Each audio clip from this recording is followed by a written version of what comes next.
So I hope that's okay with everybody. So to invite, where have you gone, Marcus? I saw you minutes ago. Marcus, how long would you like to speak for? We were thinking of up to about 15 minutes. I've tried to time it for about 10 to 15 minutes. So I'm going to try not to run over 15. Okay, So I'll tell you. That works. That's fine. I'll tell you at 10. Okay. Yeah, that works. All right. Thanks, Marcus. Okay, thank you. Shall I start now then? Yeah. Okay, perfect. So, where I'll start with is that Russia has finally invaded Ukraine after months of accusations by the British and US governments that it was going to invade Ukraine, and after months of counter accusations by Russia concerning Ukraine's intentions towards NATO or towards the Minsk agreements and so forth, Putin has finally done what Western governments have spent months predicting that he would do. Predictions that in some way had the character of a self-fulfilling prophecy. This was not an entirely inevitable outcome, even if you assume that Russia planned this invasion well in advance.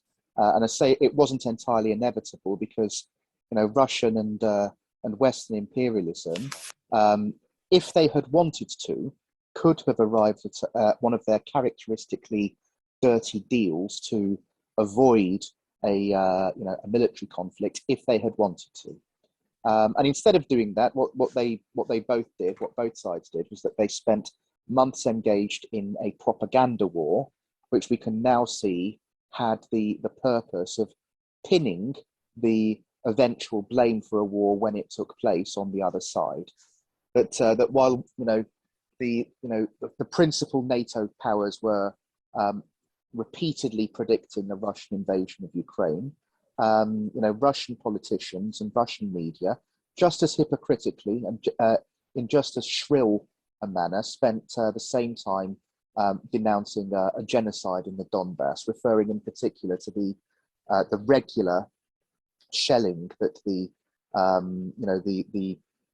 Donbas region in the southeast of Ukraine has been subjected to since the Minsk agreements in 2015 and 2014. But however one assesses which side fired the first shot, and each side will have its own version of events to claim that it was the other side that did so, right? However you make that assessment, we should have no difficulty in condemning this invasion and the bloodshed and the destruction and the risk of escalation that could follow as a result of it. Now, what are Putin's objectives here? I think it's necessary to say that Putin is no more interested in the national and the democratic rights of the residents of the Donbas than the Western imperialist powers are in the national and democratic rights of the Ukrainian people in general, and so on. And it's necessary to say this because each side, each imperialist bloc, is going to have its own plucky little Serbia, its own poor little Belgium that it points to justify its own involvement.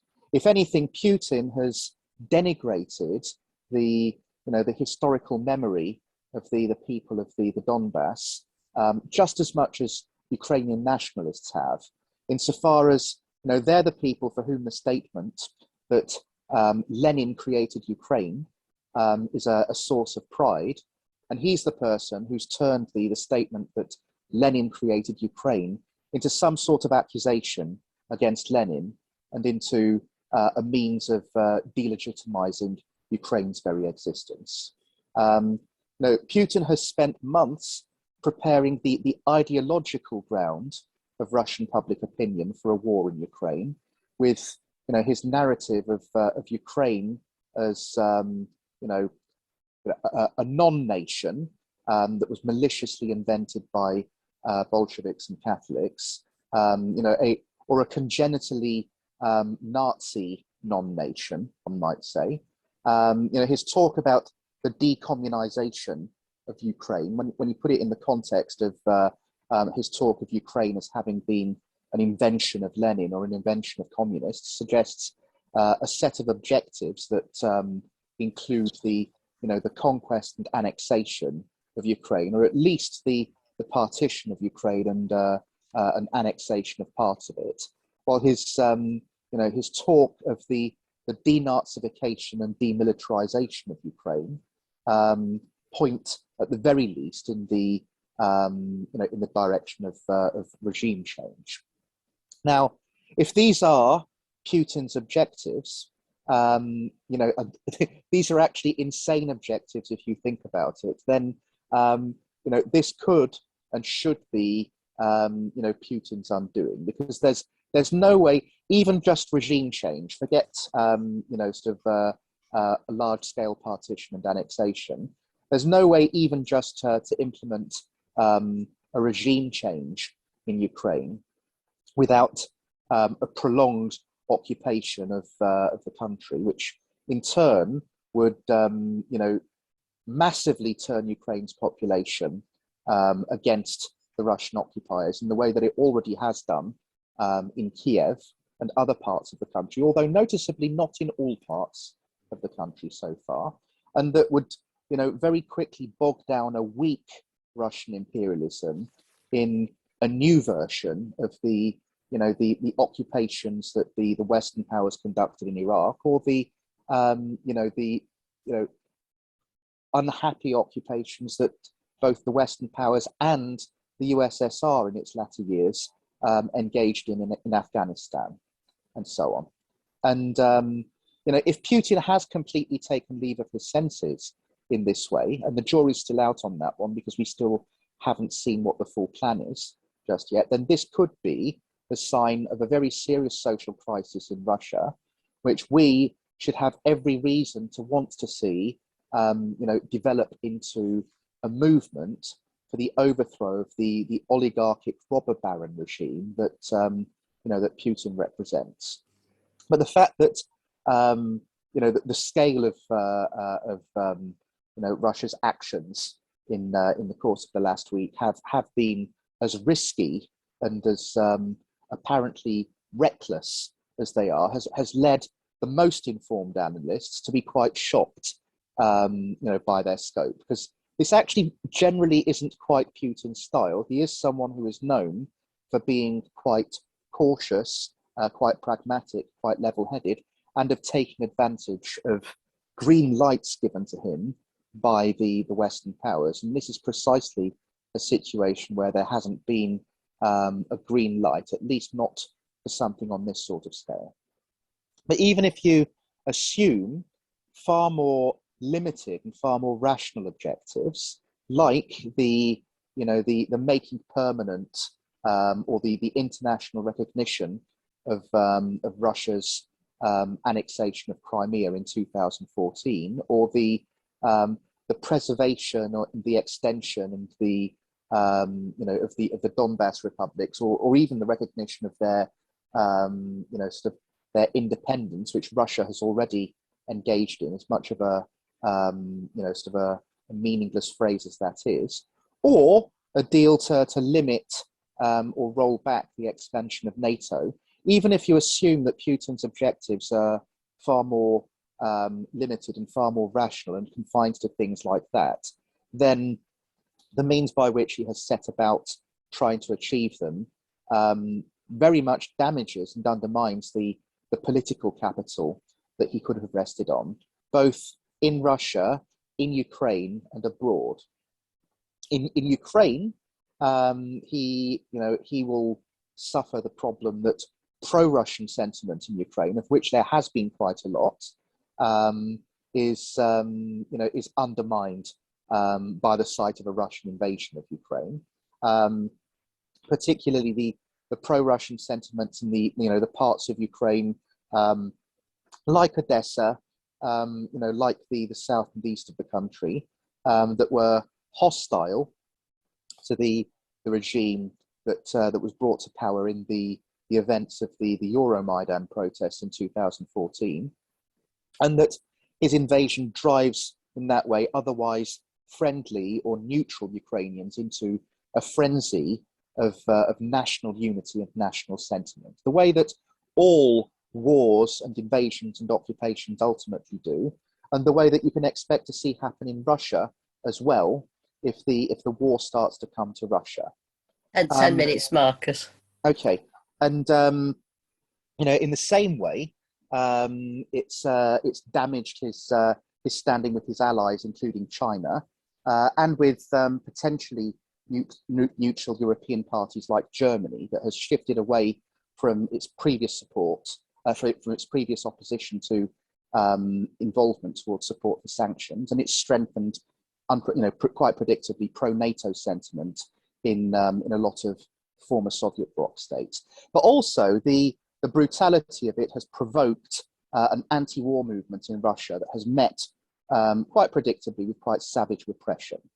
And I think that this movement deserves our solidarity, just as the movements in Kazakhstan and Belarus did, and just as the Syrian revolution did, despite the rhetorical support given to it by the Western powers. But the most controversial point that I would like to make today is that for those of us who live in in Western countries rather than in Russia or Belarus or any of the countries that are part of that particular imperialist bloc, is that the best assistance that we can render to the Russian anti-war movement is to oppose any further escalation of the conflict from the side of from our side, from the side of Western governments, by opposing the involvement of Western governments and their allies.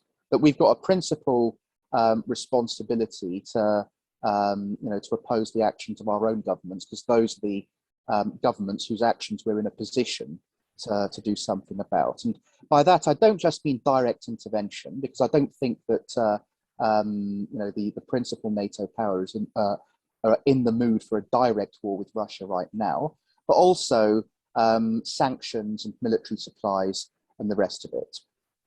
And I say this because unlike the conflict in Syria, which began as a war to defend a revolutionary uprising, this is a conflict in which we can no more take sides than the Bolsheviks took sides when Austria-Hungary invaded Serbia, or than the Fourth International took sides when Hitler invaded Czechoslovakia. Both of these being the invasions of weaker countries by an imperialist power. And I say that not because I share with Putin the view that the Ukrainians aren't really a nation distinct from Russia or anything along those lines, but because this is a conflict that sits within a context of rivalries and confrontations between rival imperialist blocs, in which Ukraine's post-2014 regime has been an entirely willing participant, plunging its own country and its own people into a civil conflict in the process, one that's still ongoing, and that Russian imperialism has been able to exploit to its own advantage.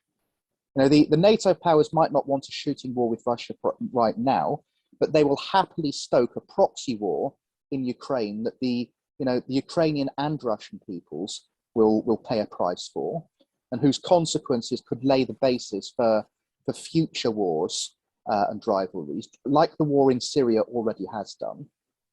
And in that context, we're already seeing troop movements in the Baltic states and in Romania, military supplies to Ukraine from Poland, and so forth. And this from the same governments that invaded and occupied Iraq and Afghanistan, that green-lighted Putin's destruction of Chechnya, and that took part alongside Putin in the destruction of Syria, that approved and cheered on his repression of protesters in Afghanistan, and that already have empires of their own to defend, and that Putin wants to emulate. And in this context, we should oppose both sides in this conflict and all talk of national defense, regardless of who fired the first shot or who at any given point in time is temporarily occupying who else's territory, without for a moment abandoning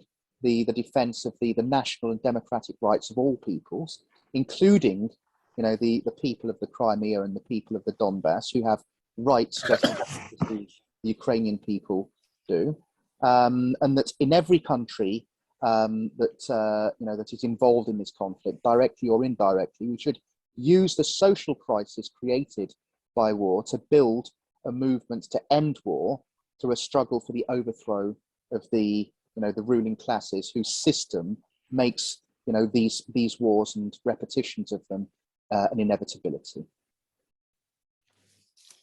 Okay, thanks very much, Marcus. That's a really useful start to our discussion today. So I'm now going to ask other comrades to come in for 5 minutes each, please, at a time.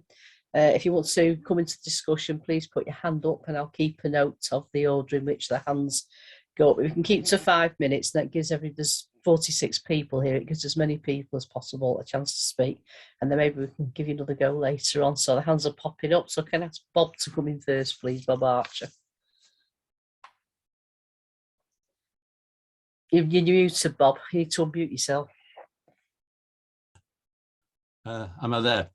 Yeah, you're here now. Yeah, thanks very much. I want to tackle this from a slightly different angle, because I want to particularly think about what the working class can do. And I'm going to say what I'm going to say at the next Zoom call that I'm in tonight, which will be with the left faction in my union, the NEU. First of all, I'm going to quote something that I think is so completely wrong, which was published in the LA Progressive website just a month ago, an article that's headlined, "As the US Threatens Endless War with Russia Over Ukraine, Confidence in China Surges." The next sentence I agree with. The movement of history, this moment in history will be remembered for the massive shift in global relations currently underway. Yes, I think it will. The rest is bloody nonsense. He says, on one side stands the forces of peace and multipolarity led by China, Russia, and their allies in the global south. On the other is the forces of empire and conquest spearheaded by the US and its allies. The conflict between these two camps is about much more than competing visions for planetary development. This author says world politics have transitioned from a war between socialism and capitalism to a protracted struggle for the survival of humanity itself. There's so much wrong in this that I probably won't have time to unwrap it all. But I will say that point of view is quite widely accepted in my trade union, and there's been a real battle over it. Events are bursting the bubble and the pipe dream that this author presented. The invasion of the Ukraine by hundreds of thousands of heavily armed Russian troops is the true face of peace and multipolarity, Chinese and Russian style. Imperialism is not just the USA and the Western allies. Imperialism is the face of capitalist society in the modern age. Russia and China have enthusiastically adopted the very methods of imperialism in which the USA has thoroughly trained them. These countries decades ago abandoned any reference to socialism or any kind of social equality. They tore up any socialist gains that the revolution of 1917 and of 1922 to 1949 brought. I just want to make a few further points. This is really, the situation we're in is a measure of what we have to rebuild. Nobody that I know in the United Kingdom has raised the question of what the working class can do about this, or how the working class can do something about it in a class socialist manner. It's just not on the agenda. And yet, a comrade from Namibia, actually an equalities rep in a quarry who got sacked and is trying to fight for his job back, he emailed, amongst a number of other questions he raised, wanted guidance on this. He said, what is the working class? What can the working class do about this? And how can the question of socialism be raised in all this? So I think we're going to have to say we can no longer afford to make do with soothing myths about progress and progressive forces. We have to confront a very difficult and challenging reality. The working class movement around the world needs to be rebuilt, and we need to put our shoulders to the wheel. Thanks very much. That's Bob. Brilliant. Sticking to the 5 minutes. Matt, 5 minutes worth, please. Okay, right. Yeah, it's very difficult to get this in 5 minutes. Well, you might get a chance to come back later. It's just a lot of questions, and so I'm going to deal with a few. I mean, I think, first of all, for me, I'm profoundly against this notion of defining Russia as imperialist. I mean, it'd be good if comrades actually read Lenin Imperialism. Very good. It's very good. It's very interesting. Some of it's wrong, but it's a good start in terms of an understanding. That actually what he says is that imperialism as a system, clearly based on finance capital and the decay of capitalism. Obviously, I think at the moment we can speak actually as a putrefaction of capitalism, as Trotsky subsequently said famously in the transitional program. We're dealing with a system, not merely in decline and in decay, but in the Russian terms, it's different. And I think that, it's interesting actually that obviously that Putin attacks Lenin. And Lenin, of course, understands nations. And he seeks, obviously understands that Russia is a prison house of nations, and he seeks to unpack this and obviously in his debate with Luxembourg over nations. And I think it probably be worth going back to that as well, how they did the different understanding. And precisely that Lenin sought to free the nations and was prepared, obviously, huge cost to free almost the first act to free Finland, and of course the response of the Finns, of course, is to massacre Finnish communists. But he said, well, okay, clearly we cannot, maintain ourselves as a prison house of nations. Trotsky as well. Trotsky is Ukrainian. He's a Ukrainian Jewish guy. And there's that. But it's also based upon what is actually the material basis of the oligarchy, of the gangster capitalists of Russia. It isn't finance capital. Russia does not, Russia is not an imperialist country in Lenin's definition, because it doesn't operate on that system. It doesn't operate on the system based on the US, in which you have, obviously, as Lenin points out, basically people gathering tribute to exported capital. That doesn't exist in Russia. Russia itself is barely capitalist, actually. It has some capitalist feature. It's not fully converted to capitalism. What you have, essentially, is a gangster capitalism, which is operating on the basis of looting the country. That's what they're doing. They're extracting base resources, and they're actually moving money out of the country. And they're not taking tribute for that money. The money is actually just being moved out of the country to wherever, to London or Cyprus or Malta or New York or wherever. Obviously London, very, very good. It's a great money washing machine. It's a brilliant place for this sort of thing. It's a completely different thing. What the reason for this is not imperialism, actually. The reason for the war is not based on some imperial notion of the Russian oligarchy and Putin and so on. It's actually because they're terrified, because it's quite clear to them and everybody else that they're being squeezed by the US. And the decline of the US. Now, the US, obviously, the US is under its own pressure. That it actually is, it understands that its control of the world is falling apart, and its control over the working class and the control over production and so on and so forth is falling apart. So it makes it incredibly dangerous to humanity itself. At the same time, and clearly Russia is one in its sights. As a prime target in its sights. And it wishes, and it's acted through NATO to surround Russia and to impose steadily greater pressure upon it. And it seeks to do that through Ukraine as well. You can see in 2014, when in the coup that was run by the Germans and Americans in particular, the Maidan coup, of course, through the agencies using neo-fascist groups essentially to get rid of Yanukovych. Victoria Nuland of the State Department, and you can look this up. It's actually on YouTube. Confessed that they spent $5 billion to change the government of Ukraine in 10 years. or no, it's 20 years. 20 years they spent $5 billion. An enormous amount of money and effort to move that. Matt, you've had 5 minutes to now. change that. Just bring this point to a close. Okay, yeah. So the point being is that actually what the reason why the Russians have invaded Ukraine is to defend themselves against. It's a defensive move. We can see it as a defensive move. Now, obviously, we would see as a working class, all of these people are profoundly anti-working class. We defend none of them. We have our own view. And clearly we should put this forward in terms of, what are the interests of the working class, the defence of national rights, the defence of, against kleptocracy, for the dissolution of NATO, for a mass anti-war movement in Europe in particular. We don't want this, absolutely don't want this. Thanks, Colin. Thanks very much, Matt. Right, I'm just going to change the queue order slightly. I'm going to bring Hannah Danilovich in next. Are you ready to come in, Hannah? We're going to be a bit more liberal with your time because you're sort of on the ground, so to speak. All right. Yeah. First of all, apologies, comrades, for being late. My laptop wasn't cooperating at all. From what I've heard now, I would say, well,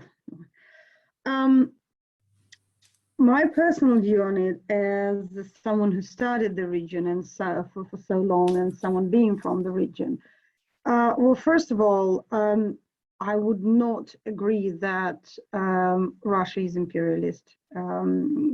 There is an element of that. One may see an element of that in oligarchs, but those oligarchs, they were trying to turn Russia imperialist in the 1990s.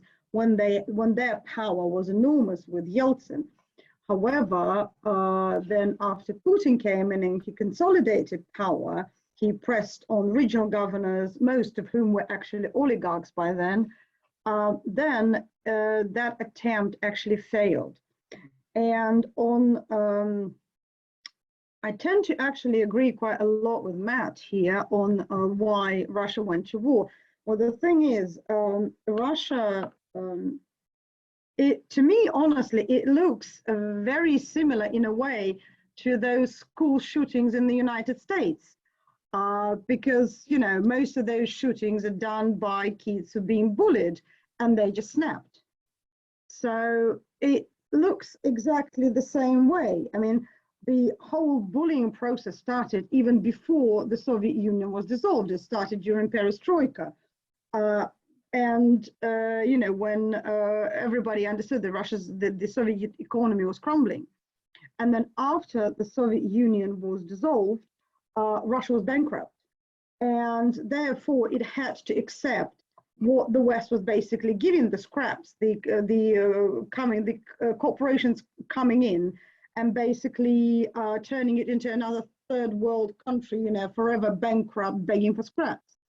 And the whole American doctrine, I think at the time, was based on the fact that, hey, we won the Cold War, we are the only hegemonic country. So, the theory of hegemonic stability is working. However, then, that's how they treated Russia, as the third world country, which will be similar to Africa, just begging for again and again for restructuring the debt. So when in 2006, the Russians managed to pay off all of their debts, plus the Soviet debts, which actually included Ukrainian debts as well, to the Paris Club, that came as a shock. And if one looks at the change in relations to Russia from the Western countries and from the NATO in general, the whole turn was right after they paid out their debts. And when the Western powers understood that Russia is not going to be begging for scraps anymore, that they're actually trying to rebuild what they had and what they were basically deprived of, that's when the pressure started mounting.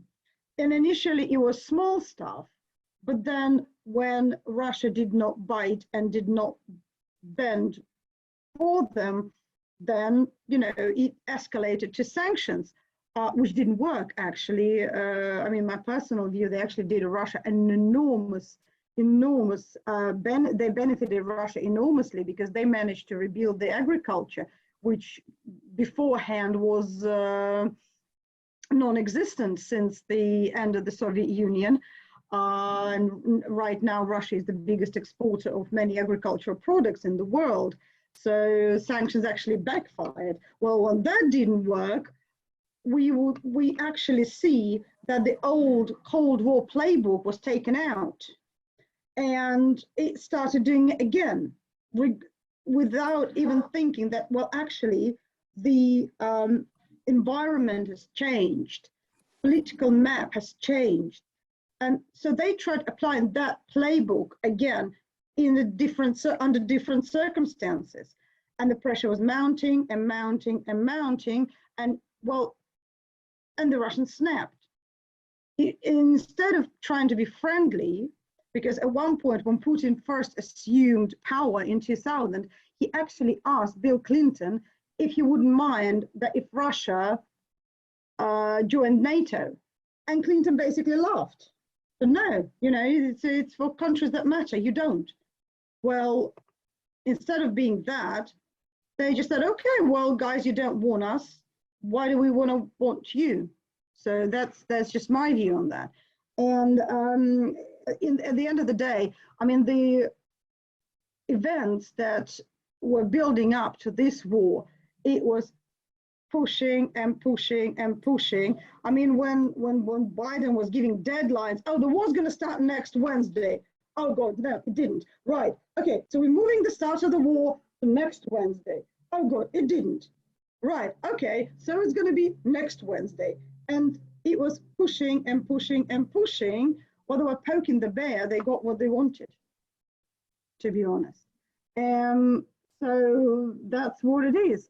And I mean, as for the working class in Ukraine, well, Ukraine is not an innocent country that right now people are trying to present it as it is. It's actually oligarchic capitalism all the way. And it's been like that since the early 90s. It's just that oligarchs in power changed. And the presidents that they put on the throne, because none of those presidents were independent in a way, they just changed. But the working class in Ukraine was squeezed and squeezed, and it's extremely fragmented, even more fragmented than it is in Russia, to be honest. So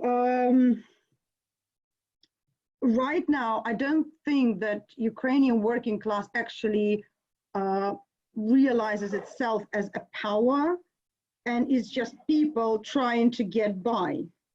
And as for who is the villain, well, I have a colleague, she teaches in the Donetsk State University, and she said that actually when the Russians came, because we had a discussion a few days ago before the whole thing started, she said, but after the troops came in, she said that when the Russians came, it's become quieter for people, and many people actually calmed down, because for the last 8 years, everyone lived in fear.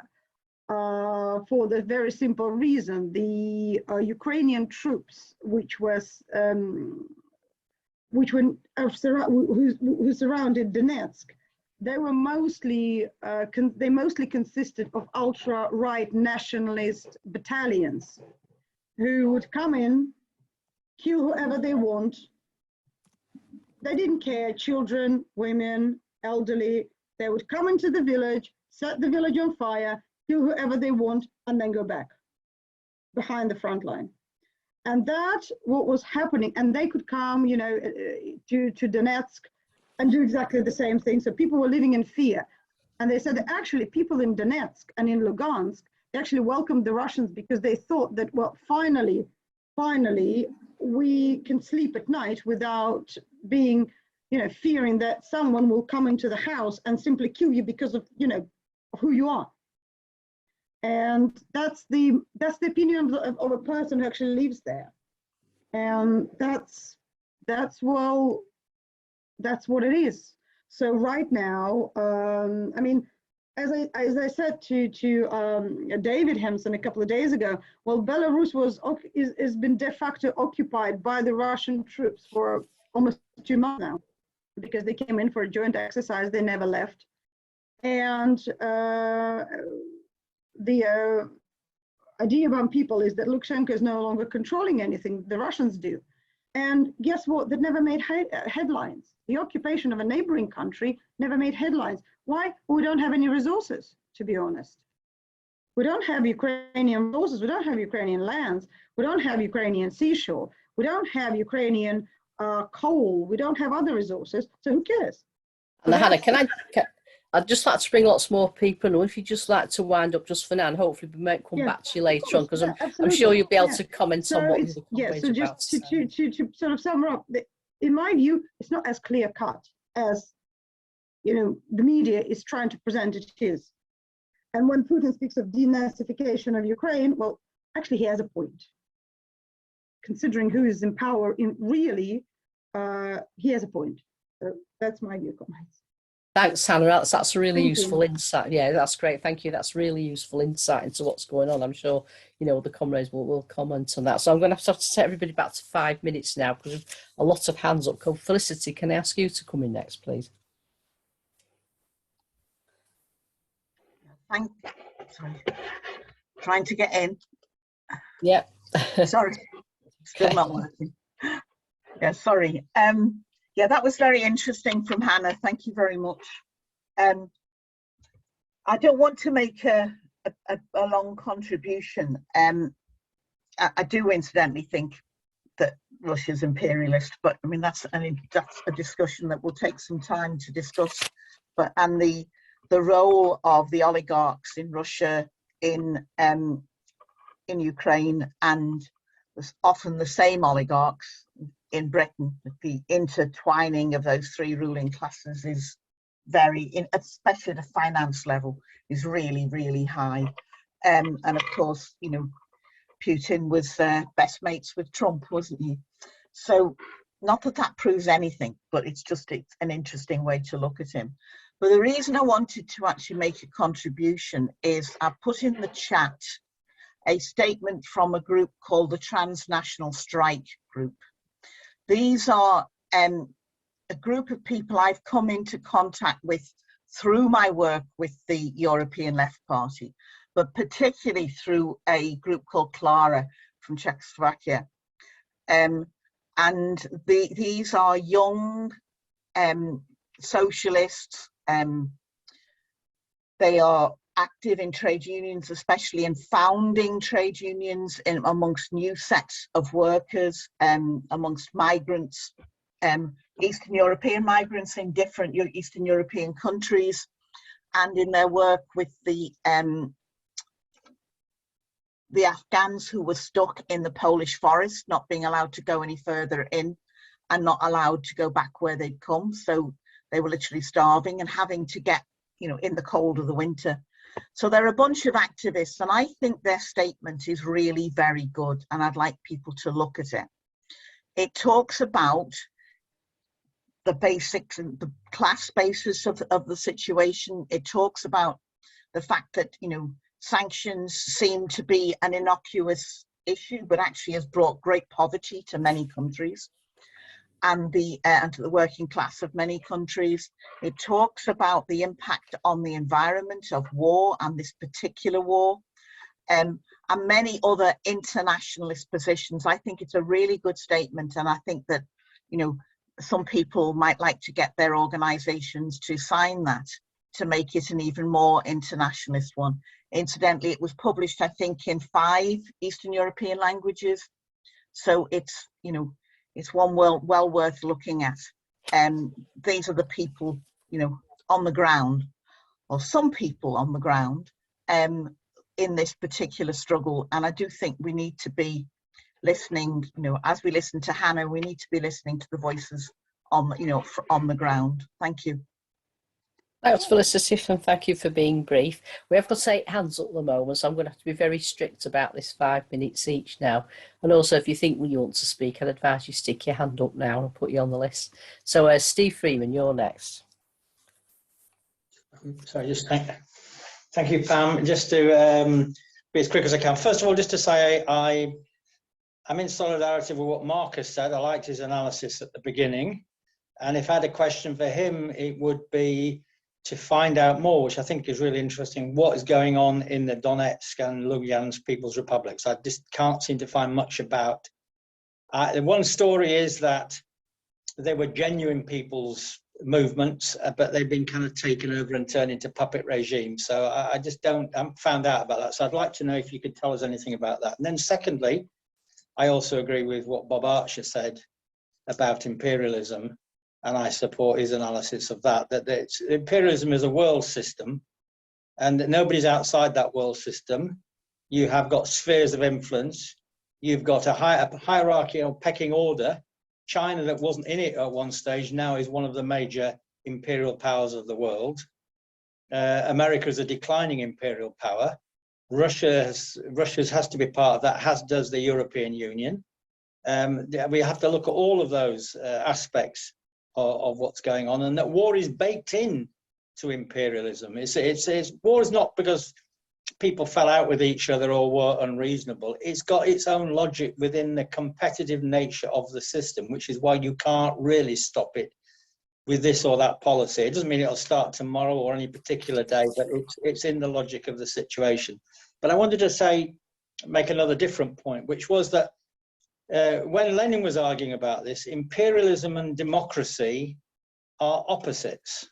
So when you have an inter-imperialist war, you also get, because of the terrible violence and oppression of imperialism and war, you also get uprisings for democracy. You get popular democratic movements like the 1916 Easter Uprising, like the 1917 Russian Revolution, like the 1918 German Revolution, and so on. They are also part of that. Those revolts coming from below are also part of it. Now we can analyze what's gone on in Ukraine as an inter-imperialist struggle for spheres of influence, and we can say who did what and why they did it and all those other things we analysis. But it seems to me what's now going to come out of that is a popular struggle for national liberation. That's what's come out of this. That what's now being mobilized is a much more deeper Ukrainian democratic, potentially democratic movement. And we should therefore have some connection to that and some support for that. Troops out and self-determination, the slogans we all remember from the Irish situation, are relevant to this situation, it seems to me. Now, this is not to say that we support imperialist sanctions, but we should have our own idea about what should be done. And I think Bob started to go into that. What can be done in Britain when the people of this country don't have democracy, and whatever we have, it's a corrupt system. So if we want to influence things in a progressive direction, we have to do something about the corrupt nature of the relationship between our Crown in Parliament and the City of London, which goes absolutely to the heart of this. Open the books would be a good idea, because they're hiding all that money, they're doing all that stuff, and that connection between Russia and the Tory party and the City of London, that's how we should focus on the situation that we face. If we're going to do anything in this country, we've got to take up the need for democracy here.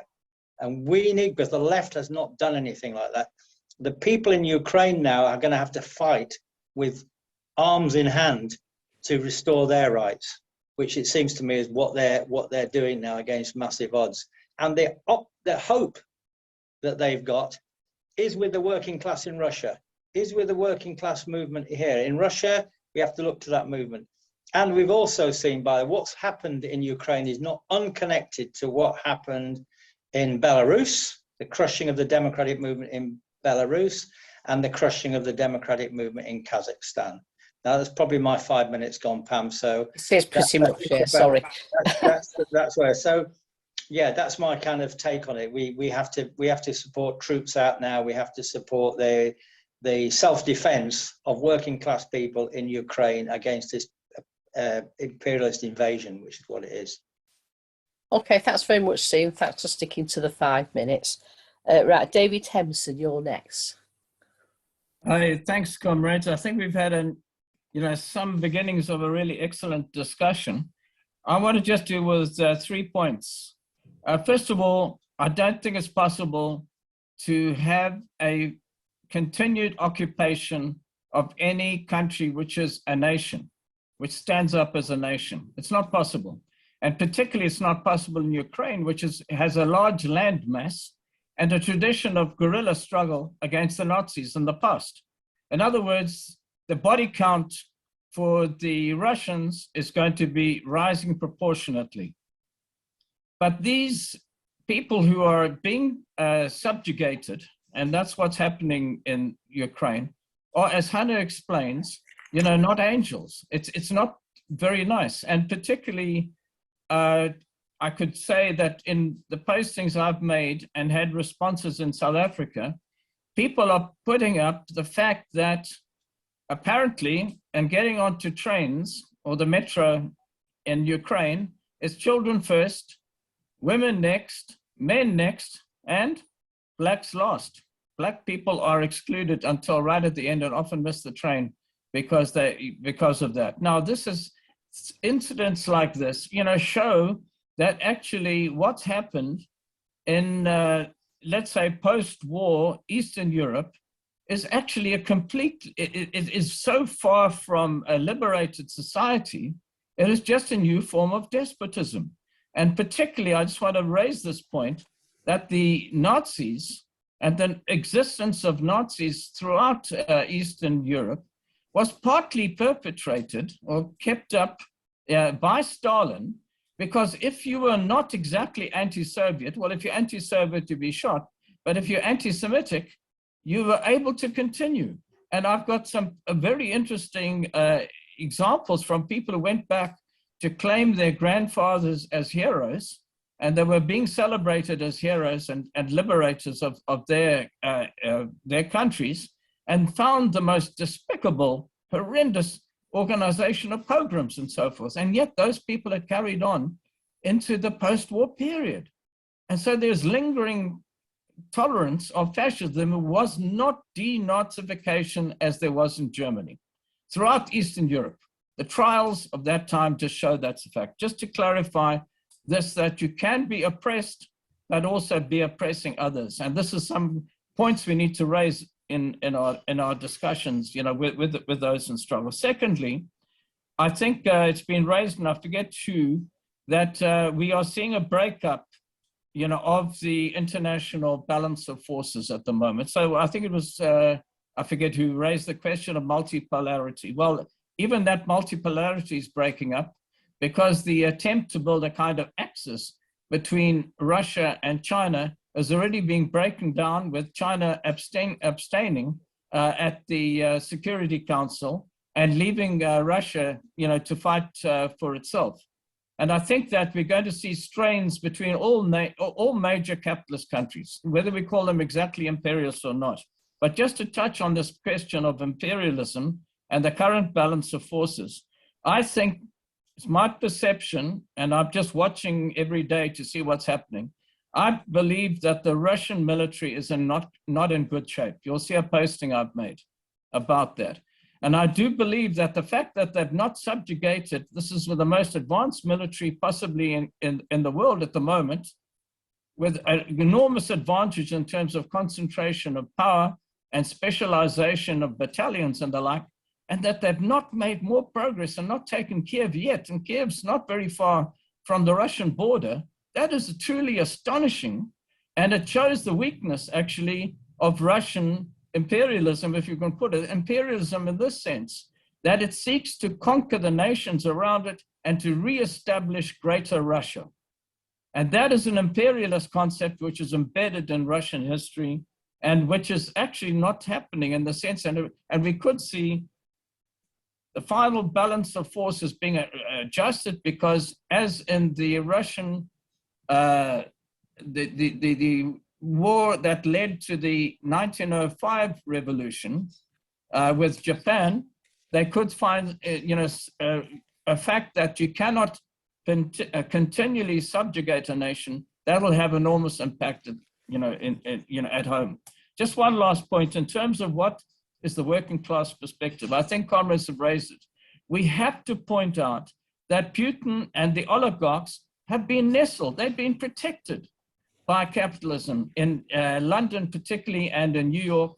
And there are not accidental relationships between the Tories and between Trump and the right-wing movements throughout Europe and even the ruling strata in Britain and in America. They've mollycoddled, these people who are criminals of quite some order. And the only ones that, and all of the ones that survive must be pro-Putin, otherwise Putin would have killed them. That's what he's done with all oligarchs who don't agree with him. And so we see now what we first of all have to show that but you've had five 5 minutes, yeah. Okay, and that they are not exposing these links, which they have, the kind of intersectional relationships and intertwining of relationships, which Felicity mentioned, between the oligarchs in Russia and the capitalists in our countries. Thanks. Thanks very much, David. So can we have Roger Silverman next, please? Okay, thanks, comrade. There's so many issues and so many topics that are involved in this question. It's I can only take a few.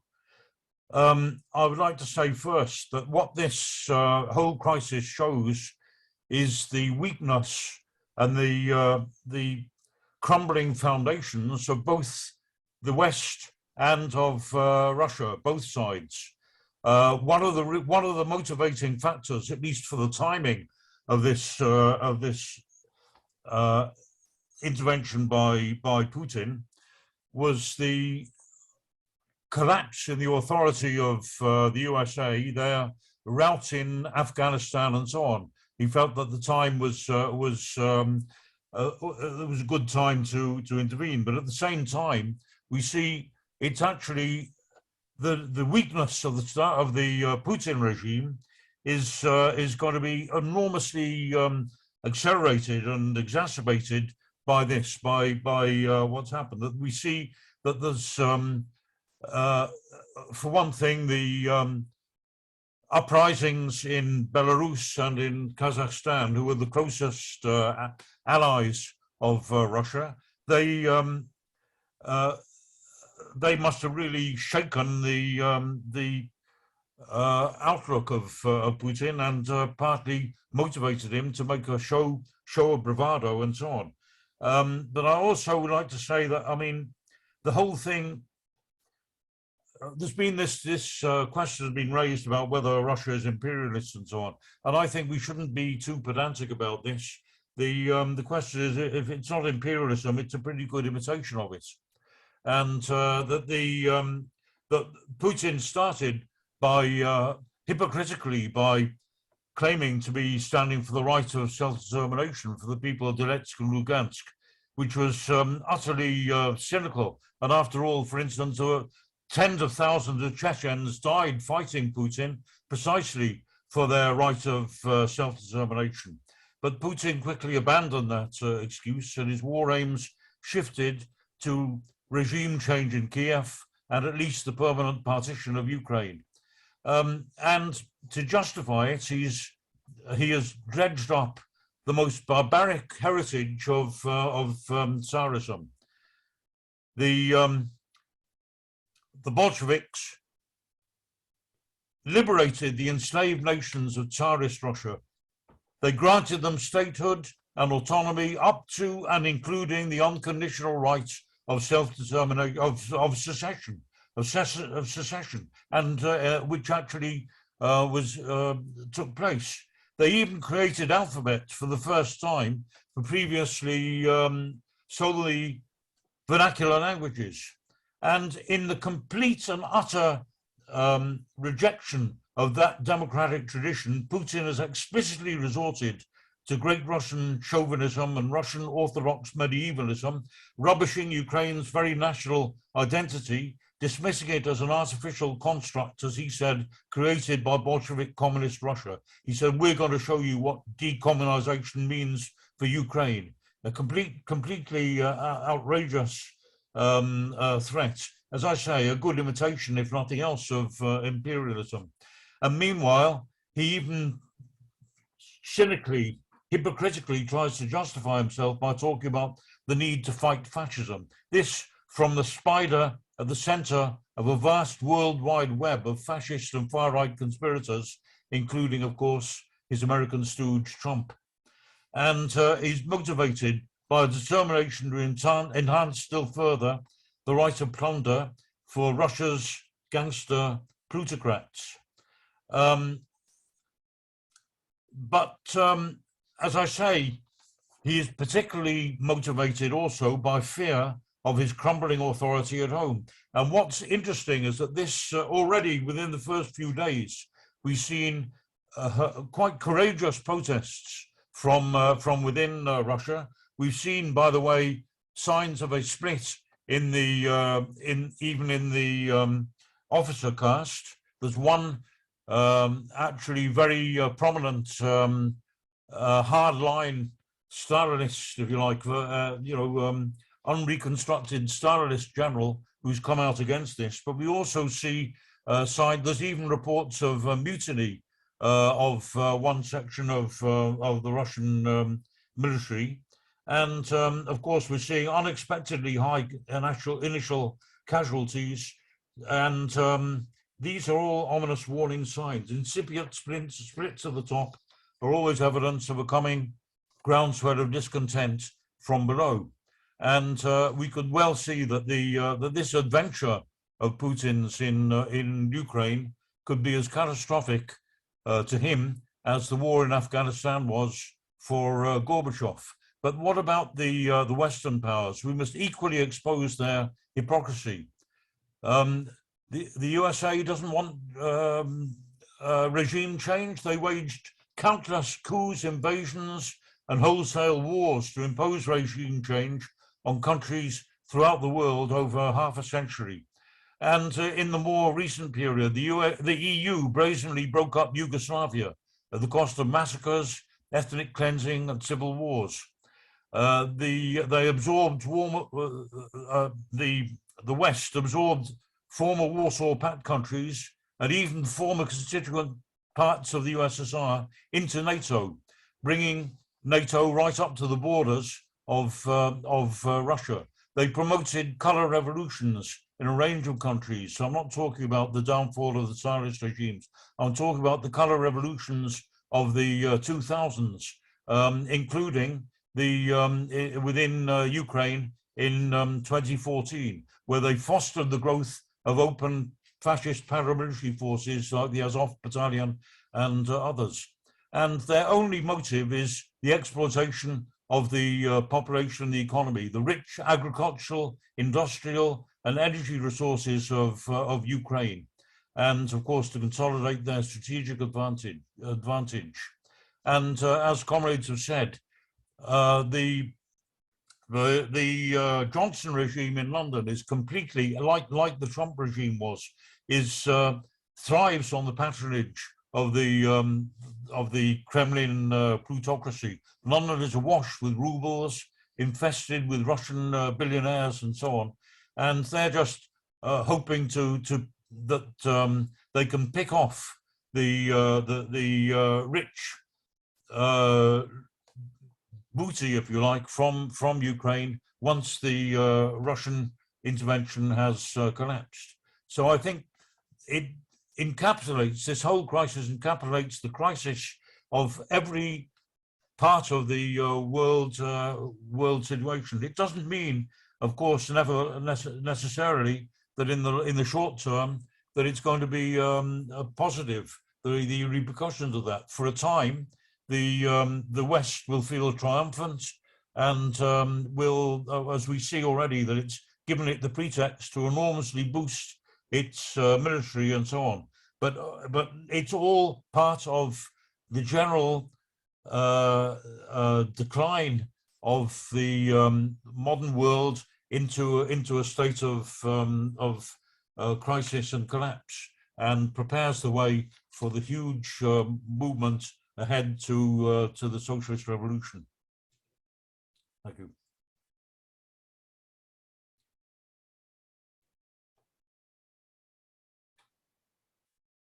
I've finished.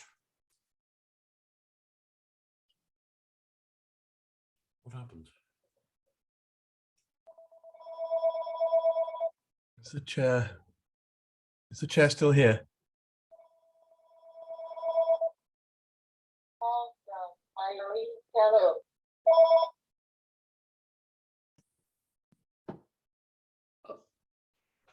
Could I suggest that whilst Pam appears to be offline, I take over as chair, and perhaps one of the comrades will volunteer to try and find out what's happened to Pam. Okay, the next speaker in the discussion is John Ryman. Pam did say earlier that she was having some problem with, connection, so that might be it. Okay, let's go over to John. John Ryman, are you with us? Yes, I'm here. Can you hear me? Yes, we can. Come in, please.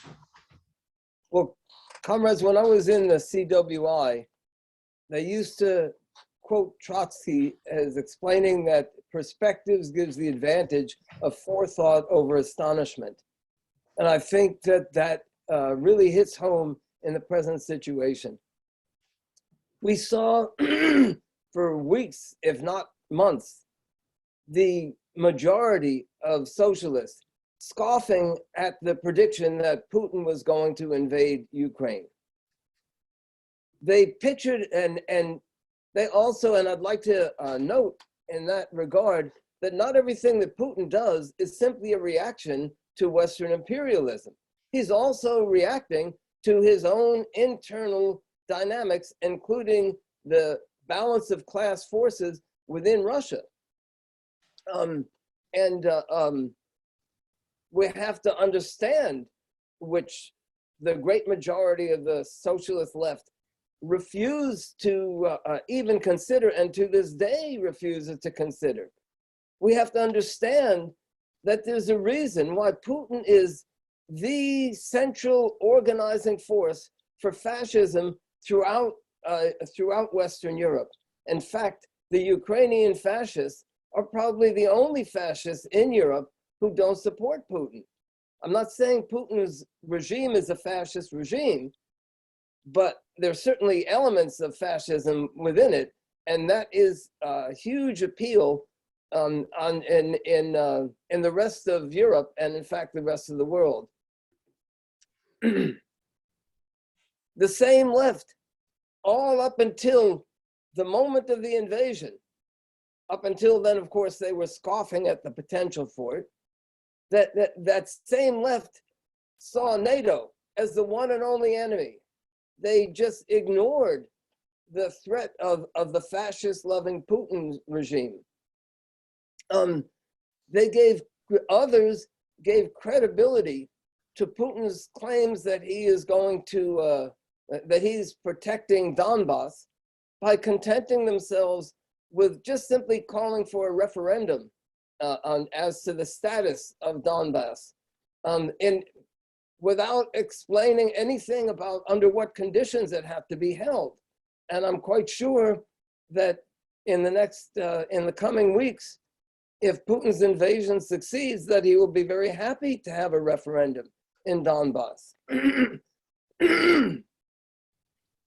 So those same forces denounced 2014 as a fascist-loving coup. That I'm talking about the Maidan protest. And incidentally, I posted links to a couple of articles that decisively prove that that is simply false. But those same forces did that while ignoring the tremendous corruption of Yanukovych and company. They denounced the fascists that were present in the Maidan protest. Incidentally, their presence only was really significant after the masses of the youth there started looking for some means to organize street fighting against Yanukovych and against his slaughter of them. And there was nobody else. There was no left forces that were willing and able to organize that. But anyway, they continually point to the presence of the fascists there while ignoring the fascists, gangsters, thugs, hoodlums, and outright Putin agents who were leading the separatists and organizing the separatists in Donetsk and Luhansk. they also completely ignored, and it's not just recently that Putin made that statement about Ukraine has no right to exist. Back in July of 2021, he had made an even clearer and even worse statement, a statement which hit on all the fascist themes about the spiritual heritage and all of that sort of thing. Well, they completely ignored Putin's stated goals as far as that. Then what happened?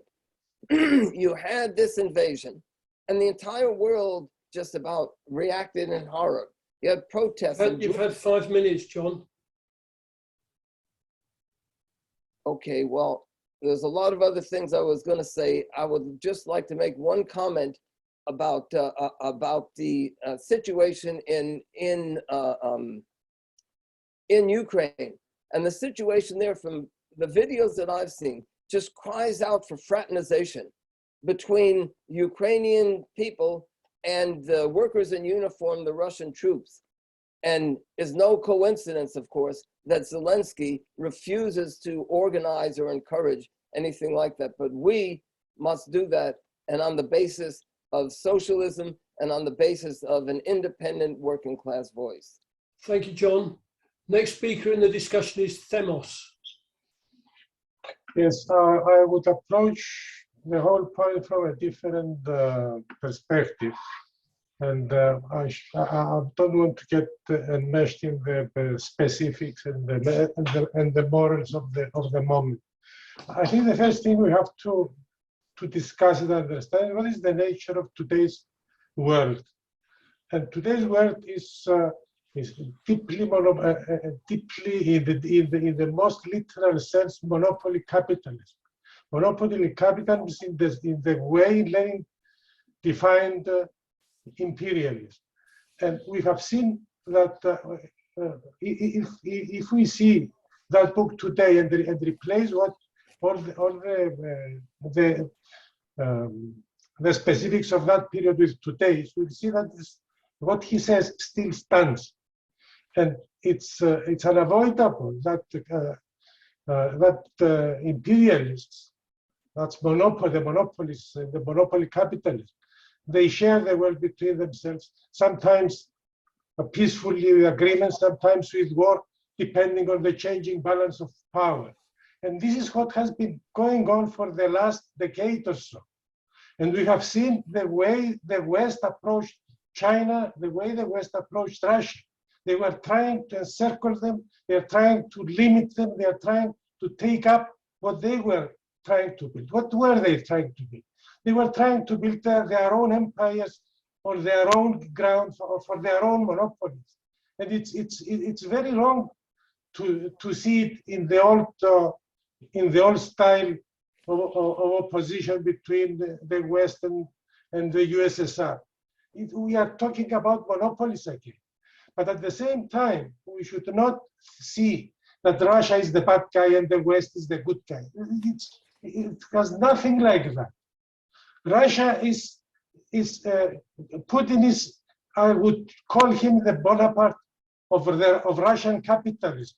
He's trying to make space for his oligarchs, for the gangsters that are ruling these monopolies.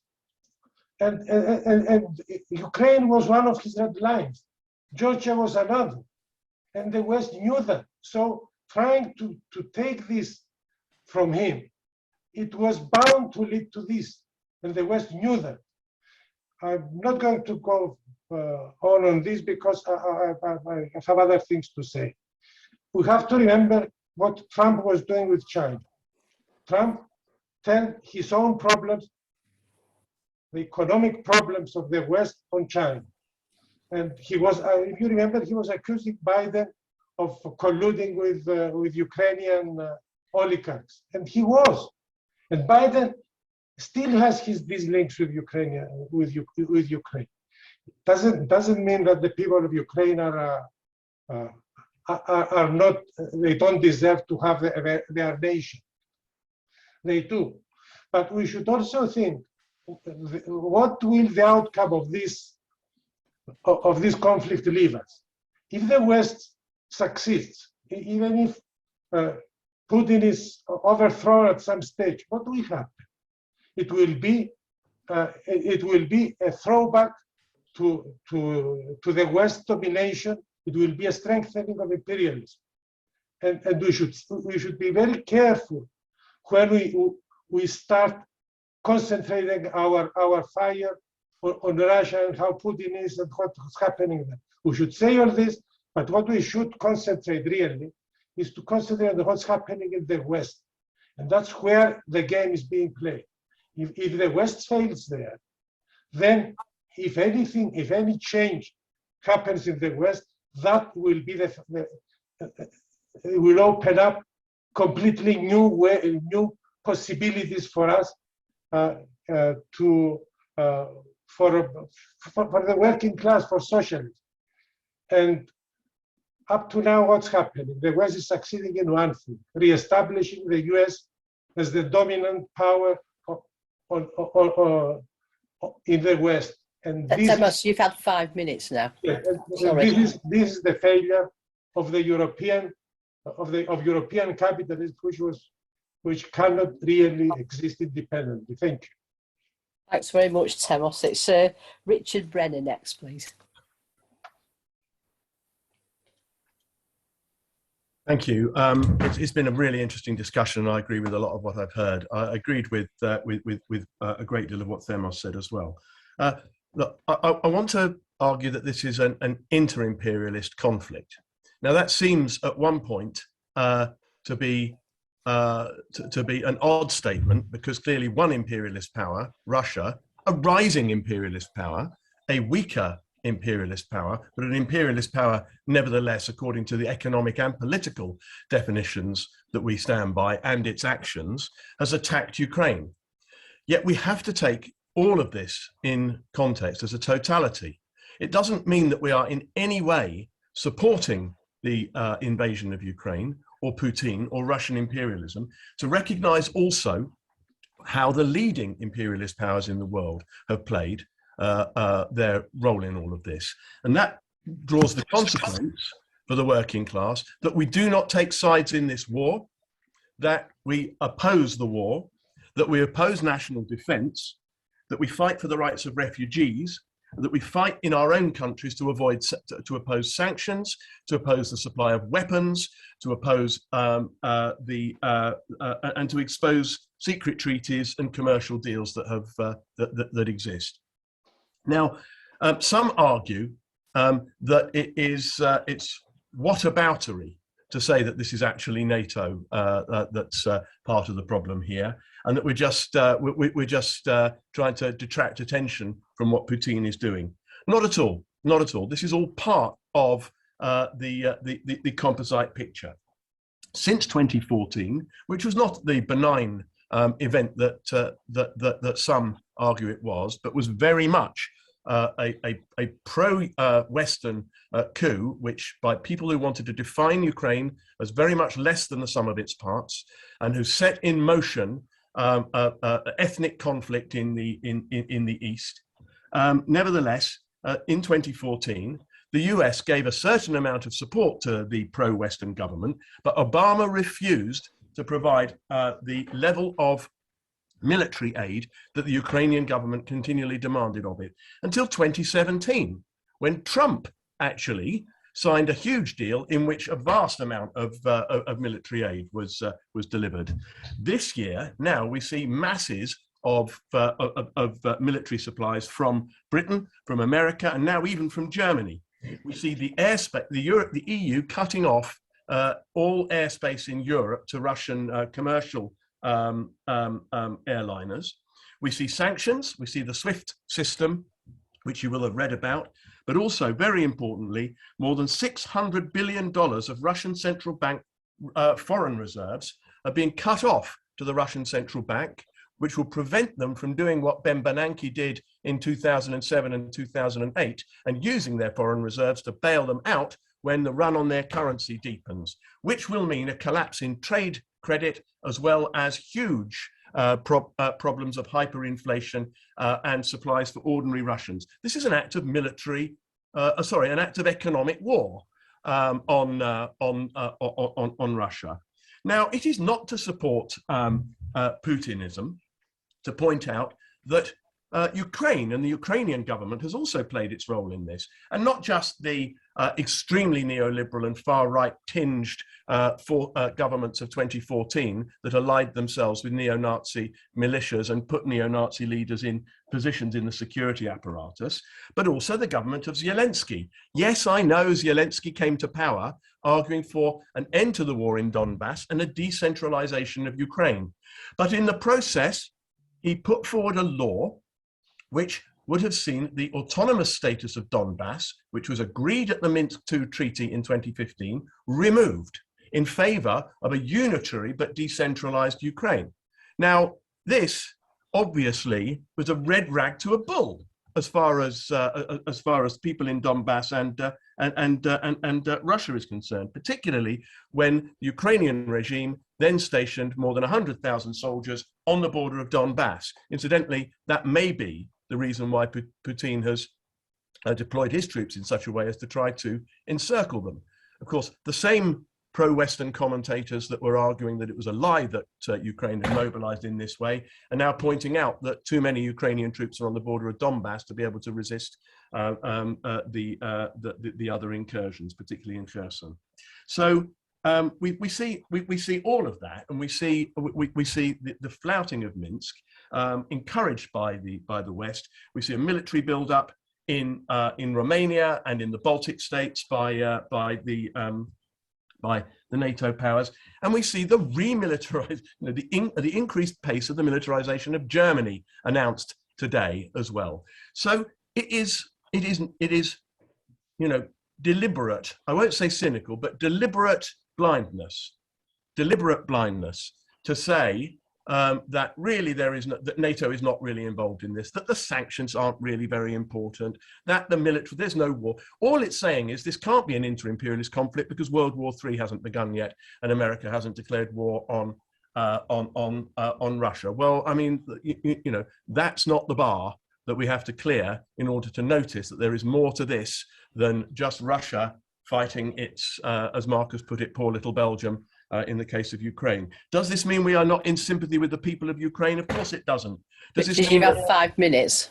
I'll just finish my sentence then. Briefly finish up. Yeah. Does it mean that the Ukrainian people shouldn't take the opportunity to acquire arms? Of course it doesn't. Does it mean that if the Russians occupy your town, you don't put up resistance? Of course it doesn't. But it means no support for the Ukrainian government. It means no to national defense. It means defeat for both sides at the hands of the working class of their own countries. That, to me, is what is implied by internationalism in this context, and why the urgent need for an international socialist organisation is underscored by this. Actually, thanks very much, Richard. Right, Steve Zeltzer. Zeltzer, you're next. Yeah, I think that this is this epoch that we're in is obviously not just about the invasion of Ukraine by Russia, but the declining imperialist empire of the United States. Because the United States is a declining imperialist empire, and it's striking out and trying to reassert its power. And the invasion is a godsend from Putin to strengthen U.S. imperialism temporarily, and it will strengthen NATO. And actually, it's a trap again that the United States has set, as they did in Afghanistan, where they enticed the Russians to invade Afghanistan and bled Russia, helping to bring about the breakup. One of the factors is the breakup of the Soviet Union. So it shows the decline of U.S. imperialism. It also shows the corruption and the crisis in Russia, because I just interviewed Boris Kargalinsky yesterday, and Russia is faced with the collapse, these sanctions, and the economic situation in Russia will lead to explosions, not just of protesters against the Ukrainian war, but against the oligarchy and the corrupt system in Russia that we have within a capitalist system. So that's very clear. And I think that the militarization is going to grow as a result of this. This is going to strengthen temporarily U.S. imperialism, forcing Germany to unite with the United States and move in that direction. But the question I think we have to face is the question of how do we build an international working class movement? How do we build an alternative to the oligarchs, to social democracy internationally. And I think that has to do with fighting our own, not only capitalist class, but also the trade union bureaucracy. In the United States, the AFL-CIO was centrally involved in privatizing Ukraine and supporting the oligarchs. They are supporting US imperialism. They take $75 million a year from the National Endowment for Democracy for international operations. So in the United States, in the working class, we need to unite in defense of the Ukrainian working class against the Russian invasion, but take on the US trade union bureaucracy, which has supported US imperialism. And that is critical. And the union bureaucracy in the United States supports the wars. They support the military budget of the United States. They support attacking China and Russia. That's the position of the trade union bureaucracy. So the task for revolutionaries in each country is to oppose imperialist war drives and militarization, and to build direct links with the workers in each country. I mean, our position has to be class war, not imperialist war. And I think that this opportunity now that we're presented is that we can build direct links with the workers in Russia, the workers in Ukraine, and build solidarity on a global level against more imperialist war. There is a growing, obviously, movement worldwide against war. The question is, who's responsible for war? And revolutionaries have to clearly point out it's imperialism that is creating this war condition and this the intervention by Russia to solve their problems, invading Ukraine. And I think that, again, if we don't focus on that, on what we can do in each country in the working class and uniting with the Ukrainian workers, and also against the trade union bureaucracy and the imperialists in each country, then we've actually diverted from the real central issue.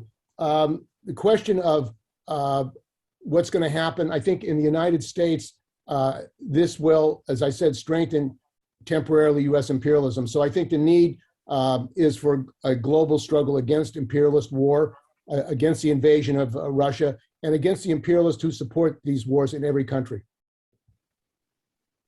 Right, thanks very much, Steve. Right, we've got 4 hands up at the moment, and I want to allow Marcus 10 minutes to just make some closing remarks at the end.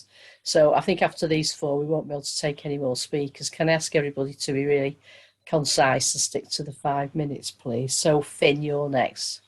Comrades, I'd be fairly brief in this. It's a very wide-ranging discussion, and a huge, wide spectrum of topics has been brought up. And it's not going to be possible to resolve these questions in discussion of this nature. There has to be an exchange of written materials and an ongoing discussion of all the questions that have been raised here. It's an extremely complex situation. But we also need to boil down the questions and look at what's the essence, what's the central question, what's the central demand? What are the working class demands, but also what is the issue? And the issue is the brutal invasion of Ukraine by Russia.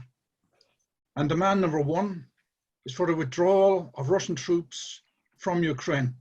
That's the first and primary demand. We can argue and discuss, and it's necessary to do so in terms of what are the factors and so on. But this invasion was led by Russia, and it's wrong to attribute Putin's actions to NATO. Putin made a speech some years ago in which he raised all the issues about Russian expansionism, medievalism, the Russian, excuse me, comrades.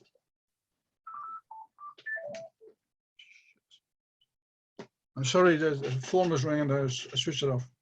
So the main issue is the invasion of Ukraine, and that requires a focus. And there's no doubt about the brutality of the invasion. The news this morning showed, yesterday morning, a block of flats having been struck by a missile.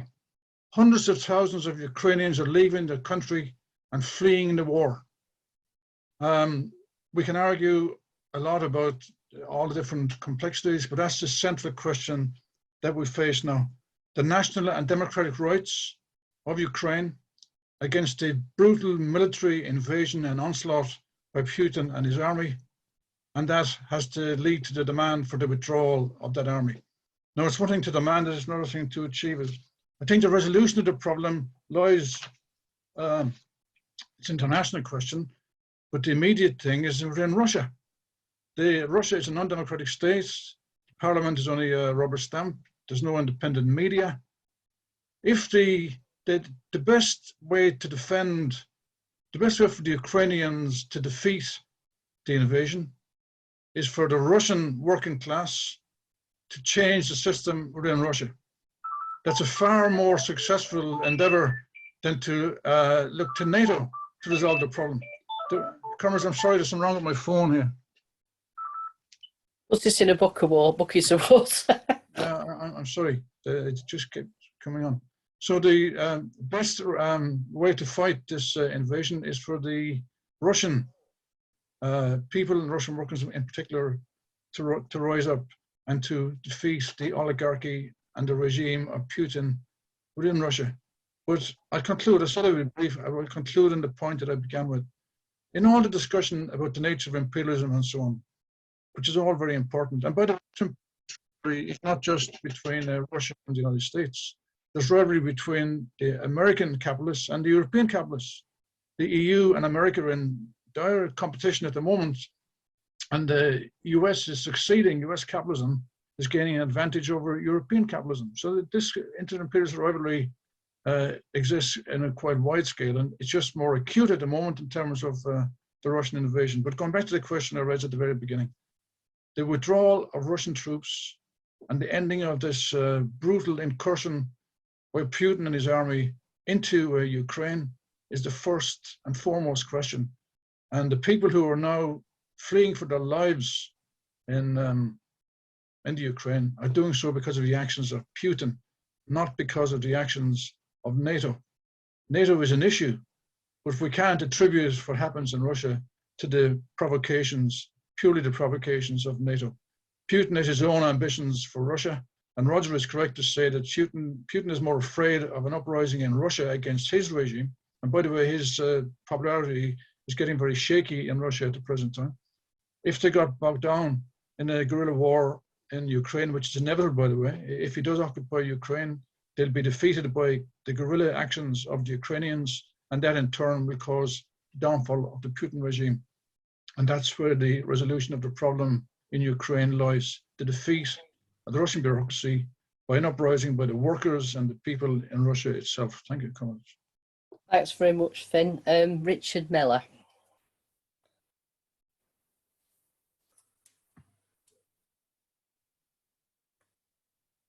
Don't forget to unmute yourself.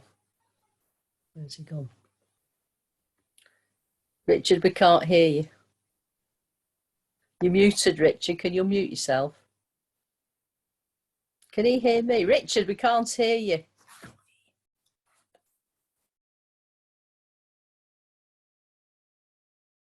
I don't know what's happening here. Richard, you are muted. Yeah, I know.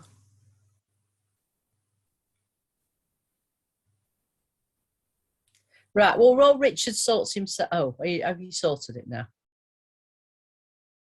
Right, Richard, I'm going to bring SR in next, just while you sort yourself out. Okay, we'll go back to you. SR, wherever you are. Hello, I am Simon Rodriguez from International Workers Unity, a Venezuelan socialist.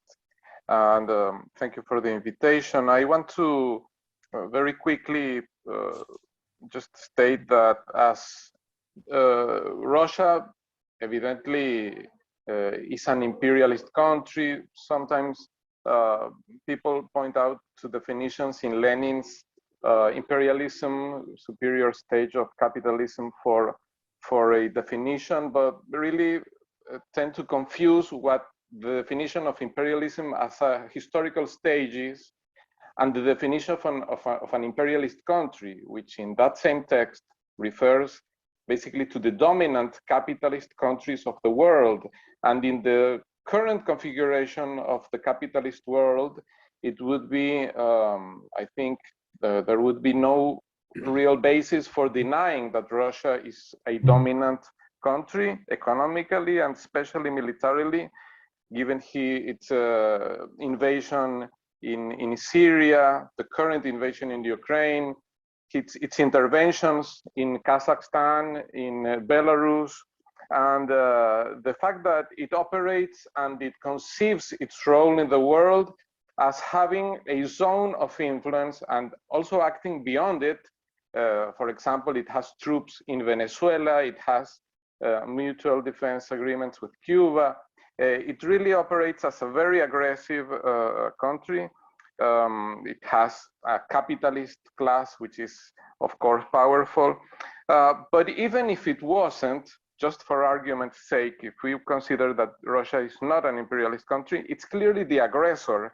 And in Ukraine, the ones that are firing missiles and bullets and have troops on the ground and are fighting, it's Russia and it's the Ukrainian resistance. There is no intervention by other countries, and especially imperialist countries from Europe and the US have clearly stated that they will do really, they will not move a finger. They will allow Russia to invade. They, even as Biden was warning of the invasion weeks ago, which obviously was met with skepticism given the fact that the US is so fond of making up and lying. But in fact, it was almost an invitation for invasion, because Biden was saying, well, they are going to invade and we're not going to do anything. I think that a comparison to what has happened with other imperialist invasions, that of Iraq or Panama or Afghanistan, where the regimes in those countries which are invaded are totally reactionary. We as socialists reject them totally. The same is true for Ukraine. I think that no socialist can support the Ukrainian government. However, we have to side with the oppressed nationality, with the oppressed country that is struggling for self-determination. That's an obligation, and therefore, just as we were for the defeat of the US in these invasions that I mentioned, I think that we should be for the defeat of the Russian invasion in this case. I think that the triumph of Putin would be a disaster, not only for the Ukrainian people, but for the Russian people as well, for the Russian working class. It would lead to really the further fascistification of Russia. I think that it will also enhance the role of NATO. Every country like Sweden, Finland, and so on will want to very hastily join NATO because of the success of this imperialist invasion by Russia. So all of the effects will be terrible for the working class in all of the world, and probably most in Ukraine and Russia, but not only in those countries. The working class and the people in Ukraine are getting arms, and I think that we should support with due rejection of any involvement by the US, by the European Union, and by NATO, rejecting any direct involvement by them. We should be in favor of the working class in Ukraine getting all the weapons they need for their self-defense, just like in the Spanish Republic. We would have demanded, even from capitalists and from imperialist countries, to deliver weapons to those resisting. Finally, well, I think that the perspective that this invasion tends to consolidate is for a doctrine of zones of influence in which, just as the European Union and the US have accepted Russia's de facto they have accepted Russia's right to invade Ukraine and do nothing because it's in their zone of influence, then China can also claim this zone of influence doctrine to invade Taiwan. And also for us in Latin America, the US can once again claim, as they did in the past, when they, for example, supported the invasion of Bay of Pigs in Cuba or the invasion of the Dominican Republic, always saying that this was a defensive invasion because it's in their zone of influence. We cannot give any legitimacy to this phony self-defense arguments by imperialist countries. It's really disturbing to see so-called leftists in the US and in Europe, especially in these imperialist countries, saying that, well, you have to understand Putin is in a self-defensive maneuver. This is horrible, because the US has always said that when they support coups and when they invade countries in Latin America and when they have these acts of clear aggression, it's because they are preventing, in the past it was a communist influence in their zone of influence. So we cannot give any legitimacy to the doctrine of zones of influence. And we have to, in order to really further the cause of internationalism and the solidarity between the working class, support the Russians, the Russian working class that is resisting inside Russia and protesting against the invasion of Ukraine, support the Ukrainian working class that is struggling in the streets with Molotov cocktails and with the weapons that they can get. And that's the only way for furthering the cause of real brotherhood between the peoples of all countries.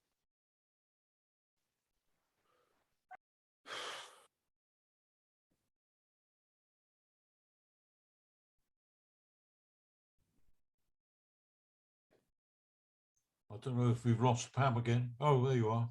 Pam, you're muted. I am muted. Right, sorry. Richard, have we got you back now? Yeah, can you hear me? Yeah. Okay, well, I'm going to try and keep this as short as I can. I will first just say that I think most of us agree we would oppose this invasion of this country. We believe in the right of the Ukrainians to self-determination, all of the demands people that have raised, the withdrawal of the Russian troops, the defeat of them by the Ukrainian working class if this takes place, and so forth. So as a person with almost no influence over this at all in this world, I have very limited influence in anything that happens in this world. But I think there's a couple of points I want to make. One of them is I think we have to see this within the context of the breakup, somebody said, the breakup of international balance of class forces. And that to me is a key issue, because we are seeing the decline, the gradual decline of US imperialism in the world, in particular in relation to China. I was reading an article last week in the Wall Street Journal, and one of the co-authors was Schmidt of Google.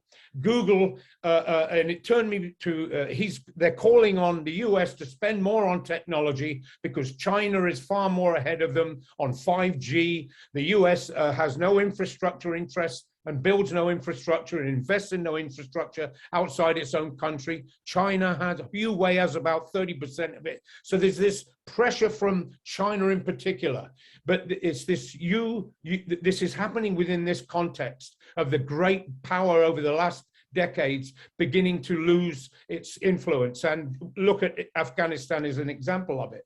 And so I can't get it around my head all the whether Russia's imperialism or US not imperialist, we all agree they're rotten bastards. That we all agree that there is no there's no interest in the working class in this struggle between these powers except to defeat them.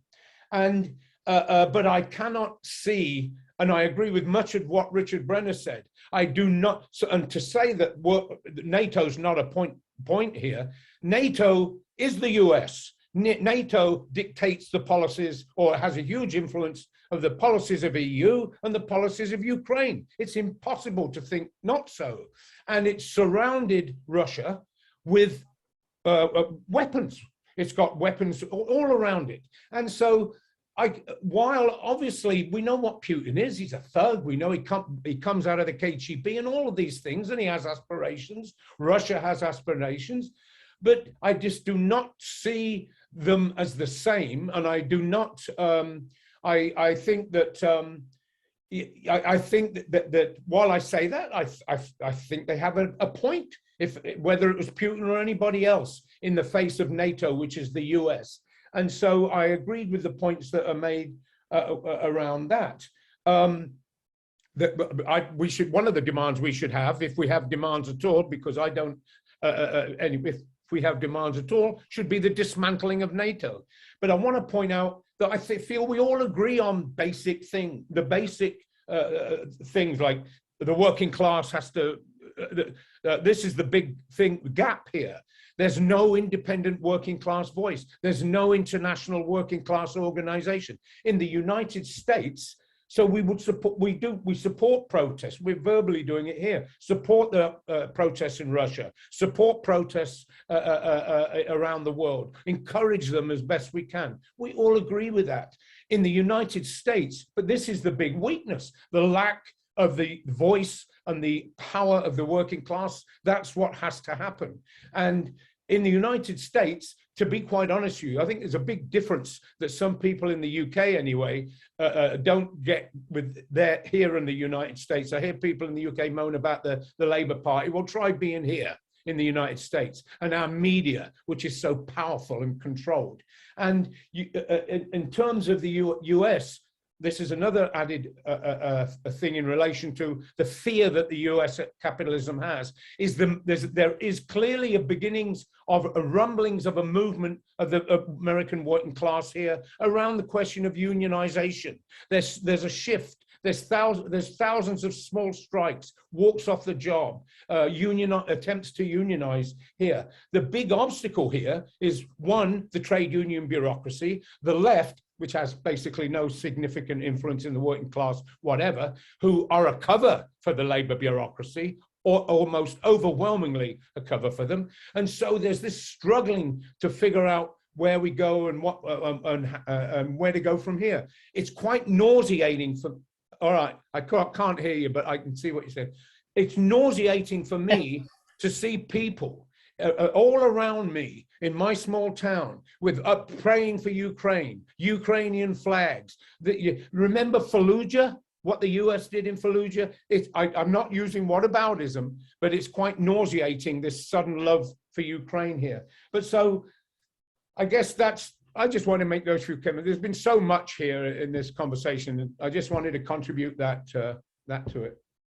Yeah, thanks very much for that, Richard. Unfortunately, we're running out of time, so Well, we I will figured, time. No, it's okay. We need to try and finish for 6. So, Olivier, if I could just bring you in, and then Marcus, are you okay for a few minutes just to sum up with a view, and then there'll be an announcement for Roger. We'll try and finish about 6. Okay, so Olivier. Okay, I try to summarize my ideas, so I will be reading. Excuse me. What kind of picture of imperialism today can we draw? It's a world system with at least 4 main rival centers. First of all, the US is a declining economical power, but still the first, resting a lot on its financial and military power. Then China, the new workplace of the world, the first place in extortion of plus-value and an emerging military power. Then the European Union, an economic giant, but a political dwarf, as long as the dilemma who will lead Europe, France or Germany, has not been solved. And Russia. In 1991, the Russian bureaucrats did not succeed what the Chinese Stalinists did in Tiananmen, keeping and securing the control of society in order to ease the capitalist development. They were only able to loot the economy. So now Russia is a capitalism without a strong base.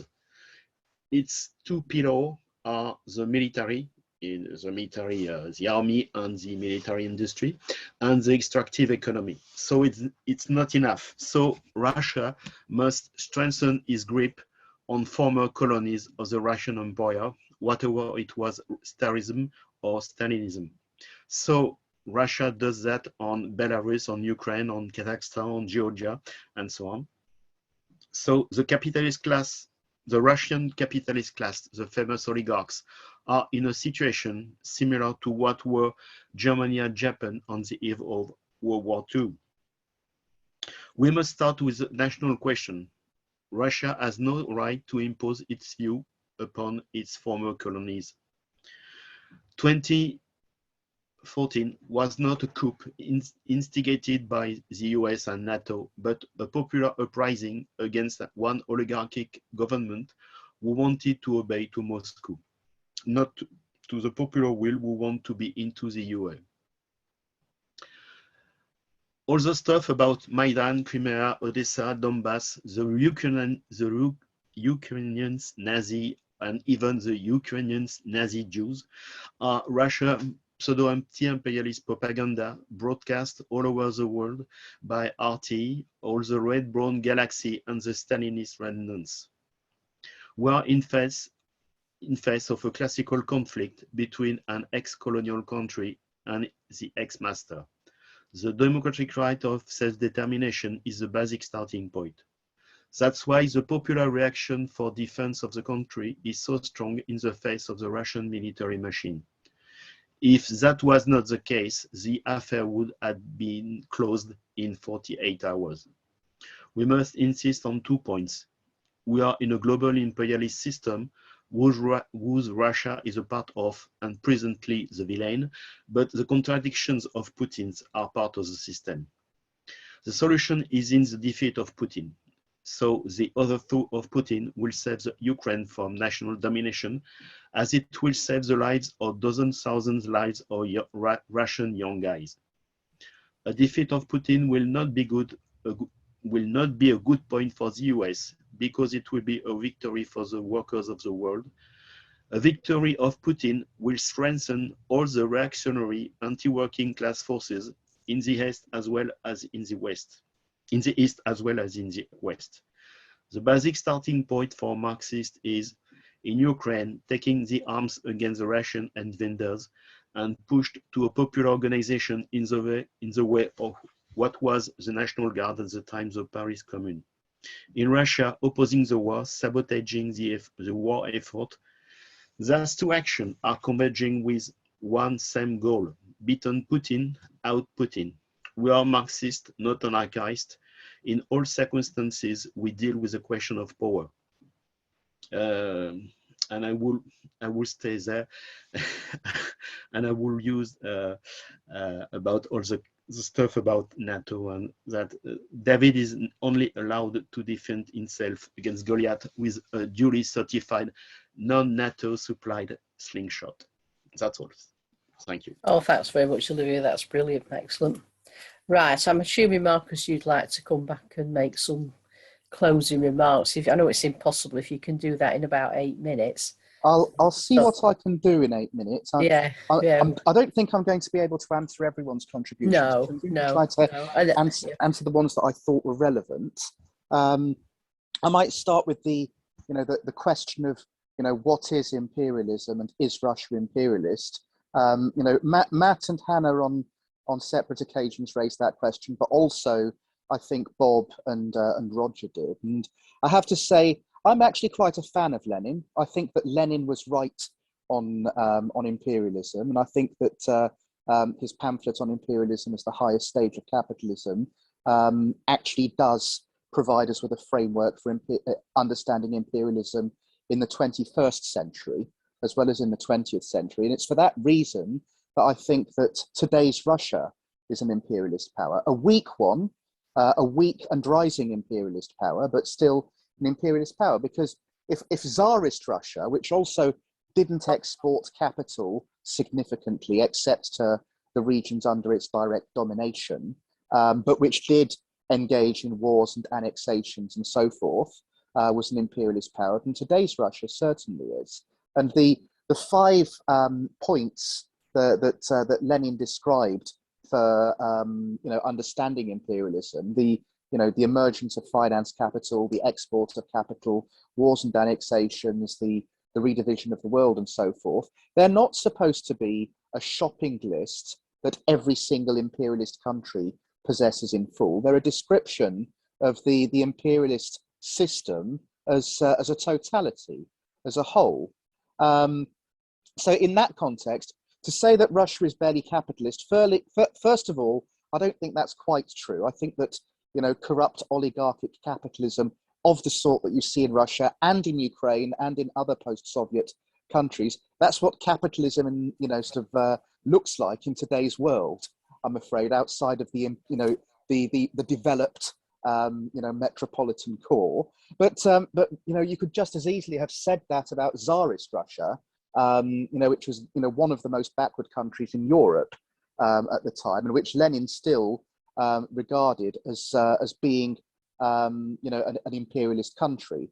And the fact that it is a weak power that has been deprived of its old sphere of influence and so on, and therefore that has a view of itself as being victimized and encircled and so on. That's pretty much the same view that the ruling classes of Germany and Japan and Italy had in the early the first half of the 20th century. It's the natural view of a rising power that's found itself constrained by the existing powers that already dominate the world and that wants to preserve their domination of the world.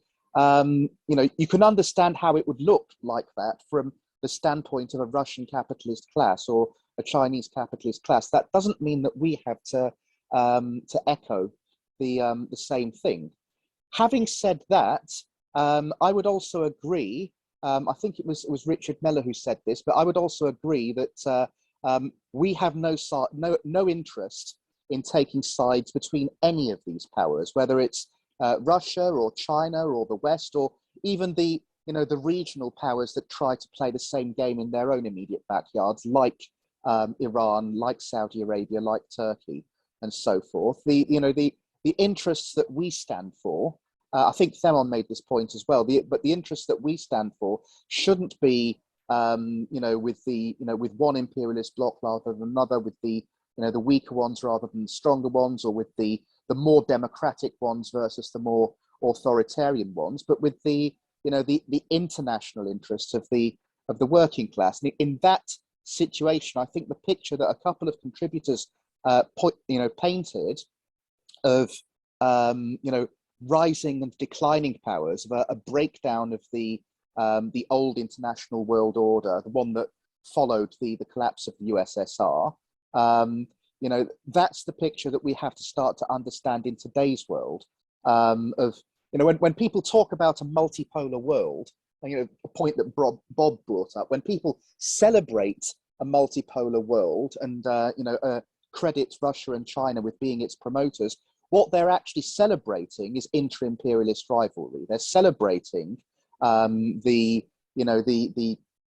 end of the unipolar world and the rise of new imperialist powers. But that is not something to celebrate. It just points the direction towards future wars and future confrontations that will make the current wars and confrontations that are taking place in Russia's near abroad and in the Middle East look like child's play.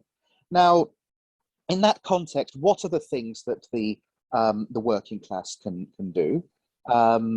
Well, in this country, in Britain, where I am and where I'm in a position to influence things, the things that we can do is we can fight for the rights of refugees. It's rank hypocrisy that they've suddenly, stopped, granting asylum or granting visas to Ukrainians to enter the UK at the same time as they've suddenly, developed this, patronizing sense of love for the Ukrainian people in the primary media outlets and so on. We can fight for the rights of refugees, and we can oppose the drive to war and the drive to militarization of our own governments. And that's the assistance that we can render to people in other countries who are doing the same thing, not by echoing our own governments and in painting Putin's Russia as imperialistic as it is, as being the sole villain of the entire piece, but by exposing our own government's agendas in this whole process, and by restraining them from making the situation even worse. Now, a question that a couple of people raised, I think Steve Freeman and also John Ryman, was about the the self-determination of Ukraine, quite rightly, seeing as Putin's now gone on record as being opposed to that. And the question was raised, will there be a national liberation war in Ukraine? I think it's premature to start using that sort of language. I think it's premature to do that when the government that was brought to power, or not the government, but the regime that was brought to power in 2014 is still in place, and where it's still,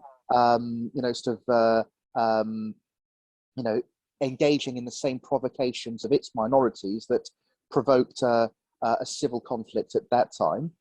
Because it could just as easily be asked if there's going to be a national liberation war in the Donbas, and both imperialist blocs are going to be promoting their local proxies as being the force that's fighting a legitimate national liberation war, and so on. I think that to understand what's happening, whether in the Donbas or in Ukraine in general, it is necessary to understand what the Maidan was.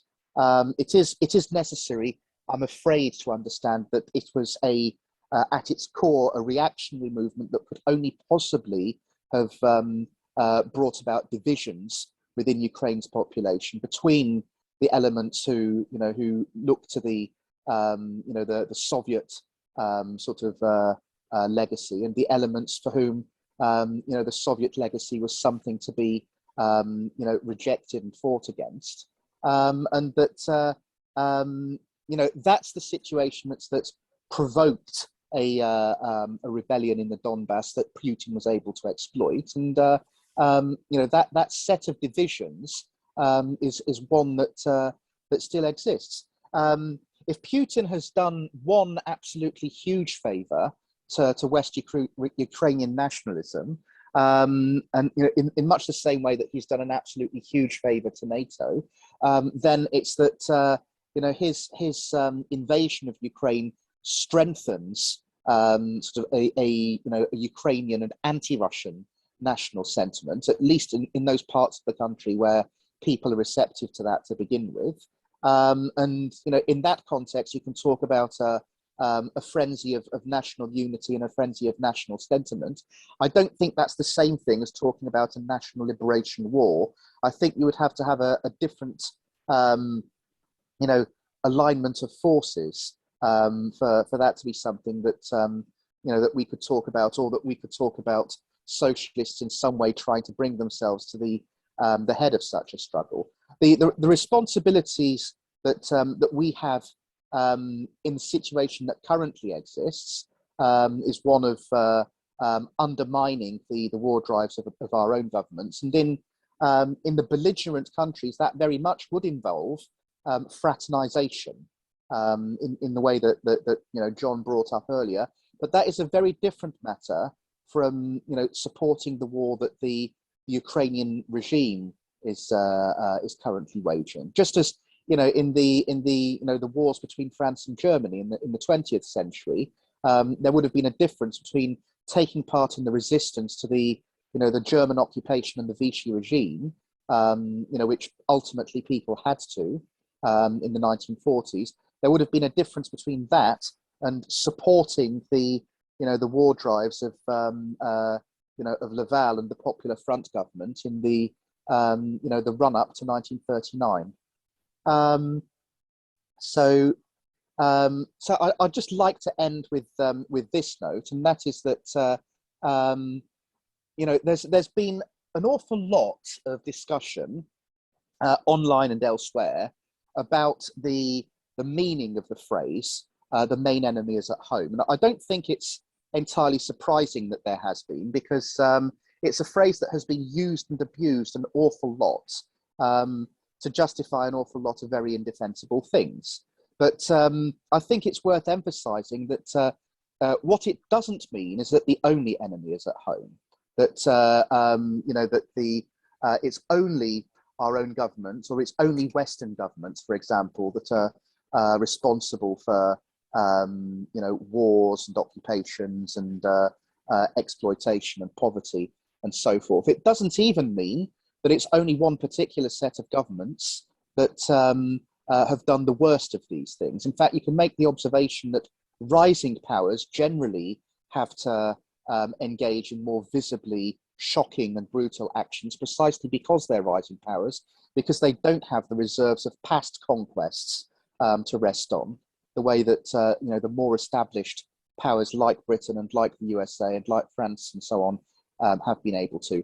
What it means is that they're the class enemy that we, as a working class movement, are actually in a position to do something about. That it's our own governments that we're capable of overthrowing. That it's our own governments whose war drives, that we're capable of resisting, and so on. And that's where our responsibility to act actually lies. Thanks, Marcus. Well, thanks to Marcus for an excellent lead off and summing up. I think that's been an absolutely excellent discussion. There's been another discussion raging on in the chat as well, if anybody's been following that. And it's obviously an ongoing issue. This is one we will return to again and again. And really, we need a lot more time to discuss it. We've had 16 speakers altogether, which is a very good rate. It's been very difficult to fit anybody in, but thanks to Marcus for your lead off, and thanks to everybody who contributed to the discussion. I'm just going to go over to Roger now, who probably wants to tell us about next week's meeting. Okay, but before I do, just to endorse what you've said and other comrades, it's been a really brilliant discussion, very stimulating. We've all learned a lot from it. I'm also very pleased to see there were more than 50 comrades participated from, by my count, at least 13 or 14 countries. And I think this is a really good forum or arena in which Marxists from around the world can discuss the events as they transpire. So I do hope, it's good to see some old faces here too, that we haven't seen for a while. I hope everybody will continue to participate.